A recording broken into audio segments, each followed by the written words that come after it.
আসসালামু আলাইকুম viewers. Square Noha, এটা 2017 মডেল। এই গাড়িটার হাইব্রিড ব্যাটারি খোলার জন্য আসলাম। তো হাইব্রিড ব্যাটারিটা খুলবো, এটার ব্যাটারি সার্ভিস করব। তো ব্যাটারিটা মূলত সার্ভিস করতে হয় কি কারণে, ব্যাটারিটা যখন নিয়ে আপনার ওয়ার্নিং লাইট আসে ড্যাশবোর্ডে এবং স্ক্যানারে ধরা পড়ে যে স্ক্যানার থেকে সমস্যা দেখা দেয় যে এটার ব্যাটারি সমস্যা আছে কিনা। তো আমরা এটা অলরেডি ব্যাটারি সার্ভিসের একটা মেনটেন্স প্রবলেম পাইছি, পাওয়ার কারণে এটার ব্যাটারি যে পার্টিগুলোর মধ্যে পয়েন্টগুলোর মধ্যে যে ফাঙ্গাস পড়ে থাকে, যেটা নিয়ে কার্বন জমে থাকে। তো এই কার্বন কিভাবে জমছে, এই ব্যাটারিটা আমরা পুনরায় গাড়ি থেকে বের করার পরে এটা আপনাদেরকে দেখাবো, আপনাদের সামনে তুলে ধরবো যে এটা সার্ভিস কেন করতে হয় একটা ব্যাটারি। তো আপনারা হাইব্রিড গাড়ি নিতে পারেন, অনেকেই ভয় পান আপনারা যে হাইব্রিড গাড়ি প্রবলেম বা হাইব্রিড গাড়ি নিলে সমস্যা হয়, তবে এটা কোনো সমস্যা না। আশা করি একটা প্রফেশনাল মেকানিকের কাছে যদি গাড়িটা নিয়ে যেতে পারেন, এটা কোনো সমস্যার ভিতরে পড়ে না। তো এটা একটা গাড়ি মূলত ব্যাটারিতে চললে ওটার ফাঙ্গাস পড়তে পারে, কার্বন জমতে পারে।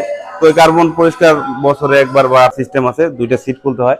তো আমরা চলুন আমরা দেখাই আপনাদেরকে ব্যাটারিটা কিভাবে খুলতে হবে। তো আমার সাথে আসুন। এই যে ব্যাটারিটা, এটা তো ভিউয়ার্স দেখতে পারলেন যে আমরা স্কয়ার নোয়ার গাড়িটার ব্যাটারিটা খুললাম। তো ব্যাটারিটা খুলে আমরা এখন আমাদের অফিস রুমে নিয়ে আসলাম। এইটার যে ব্যাটারির যে ওয়ার্কিং রুম, এইখান থেকে আমরা ব্যাটারিটারে পার্ট টু পার্ট খুলবো। খোলার পরে যে এটার কার্বন সিস্টেমটা জমে, আমি বলছিলাম যে ফাঙ্গাস পরে, এই ফাঙ্গাসটারে আপনাদেরকে দেখানোর জন্য এই ব্যাটারিটা আমরা খুলবো আর কি এখন। ঠিক আছে জয়, এটা তুমি এই ব্যাটারিটা খুলতে থাকো। দেখেন একটা হাইব্রিড গাড়ির ব্যাটারির মধ্যে কি থাকে। তো এটা এখন আমরা খুলে দেখাবো আপনাদেরকে।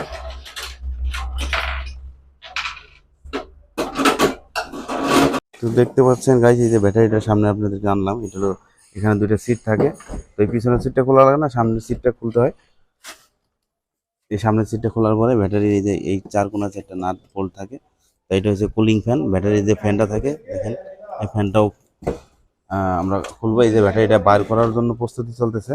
দেখি আস্তে আস্তে দেখে টান দিও, লক টক আছে কিনা দেখো। একটু হেল্প করেন, হেল্প করেন। এখানে এই যে দেখেন ব্যাটারিটা এখন চার কোণা চারটা বোল্ট খোলার পরে এই ব্যাটারিটা এখন উঠে যাবে। আমরা এখন ব্যাটারিটা বাইর করার জন্য কাজ চালাই যাইতেছি। তো ধীরে সুস্থে খুলো এটাকে। দেখেন খুব স্পিড হ্যান্ড, খুব স্পিডে ব্যাটারিটা খোলা হইতেছে। তো এই যে এটা দেখতে পাচ্ছেন, এটা হলো হাইব্রিড ব্যাটারি কুলিং ফ্যান। এই ফ্যানটা মিস করলে অনেক ধরনের সমস্যা হবে, ব্যাটারিটা হিট হয়ে যাবে।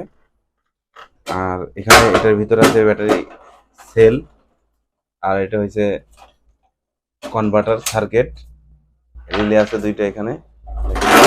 এটা কন্ট্রোলার বক্স, কন্ট্রোলার যেটা হাইব্রিড কন্ট্রোল করে, এখানে লেখা আছে দেখেন। তো এখন আমরা এটাকে দেখেন, এটা খুলতেছে কাভারটা। আমাদের এই জয়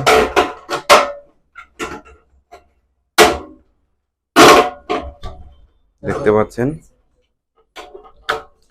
তো মূলত আপনারা হাইব্রিড নিয়ে কোনো টেনশন করবেন না। হাইব্রিডের যদি কোনো প্রবলেম ফেস করেন, আমাদের সাথে যোগাযোগ করতে পারেন, আমাদের ওয়ার্কশপে আসবেন। আমরা এই এটা লাগবে না, এটা খোলা লাগবে না, এটা রাখো। এটা এটা উঠে গেল। তো এই যে আমরা অলরেডি ব্যাটারি বের করে ফেলেছি। এই যে ব্যাটারি সেলগুলো দেখতে পাচ্ছেন। তো ব্যাটারি সেলগুলা এখানে, এই কভারটা খোলো।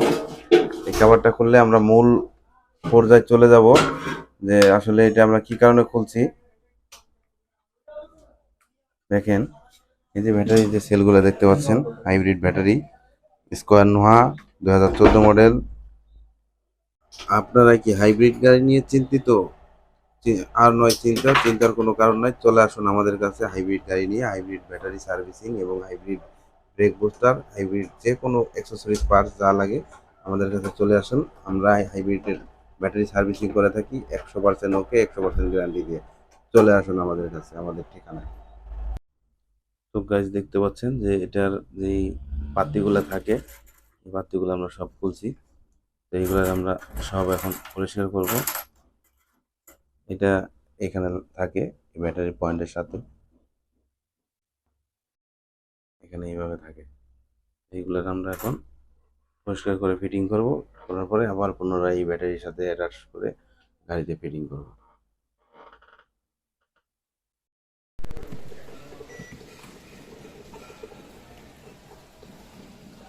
তো সব কিছু কমপ্লিট করার পরে আমরা এখন গাড়িটাকে স্টার্ট দেবো। দেখুন রেডি মোডে চলে গেছে, গাড়িটি স্টার্ট হয়ে গেছে।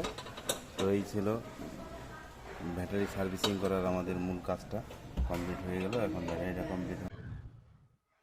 তো ভিউয়ার দেখলেন যে আমরা আসলে এটার ব্যাটারিটা সার্ভিসিং করলাম। পাতিতে যে কার্বন ছিল পয়েন্টগুলোতে, এই কার্বনগুলো পরিষ্কার করার পরে পুনরায় আমরা গাড়ির সামনে আসলাম।